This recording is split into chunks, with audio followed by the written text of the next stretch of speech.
Kan jy in Yeshua glo en steeds nie wedergebore wees nie? Hoe weet jy die verskil? Hosea 9 vers 11 leer vir ons 'n baie belangrike beginsel. Voor lewe sigbaar word, is daar eers 'n proses van ontvangs en groei. Dis soos 'n saad wat in die grond geplant word. Hosea 9 vers 11 leer vir ons hierdie beginsel, maar kom ons kyk ook na wat Petrus en Jakobus sê. In 1 Petrus 1 vers 23 sê Petrus, julle is wedergebore deur die lewende en ewig blywende woord van God. Jakobus 1 vers 18 sê, hy het ons voortgebring deur die woord van waarheid.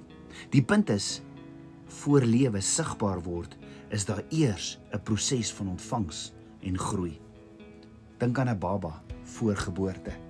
Daar is eers ontvangs, dan 'n wagtydperk.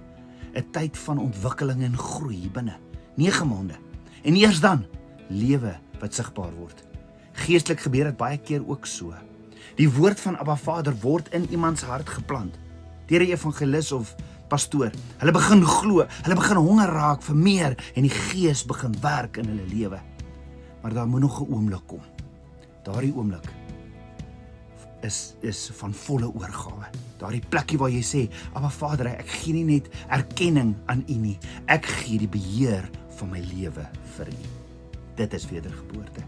Nie net 'n emosie nie, nie net godsdiens nie, nie net kerkbywoning nie. Dit is wanneer die Gees van Abba Vader jou hart kom verander.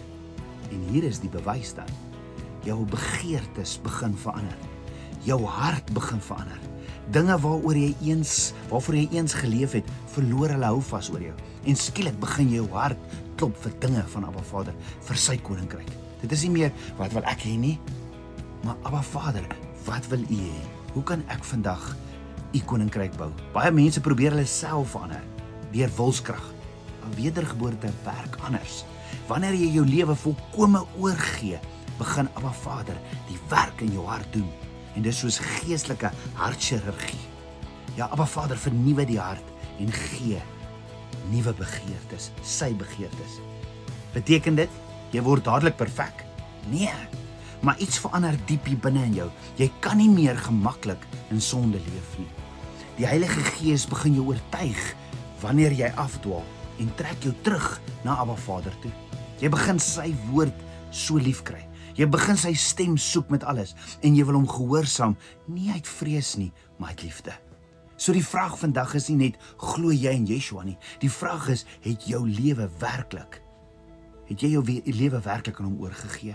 Want Yeshua sê baie duidelik in Johannes 3 vers 7, julle moet weergebore word. As hierdie boodskap jou hart geraak het, deel dit met iemand wat dit moet hoor. Volg ook ons en tag mense as jy wil, en jy staan 'n kans om hierdie boek, die boek Yeshua uit slawerny te wen. En onthou, staan op. Jy is geroep vir 'n tyd soos nou.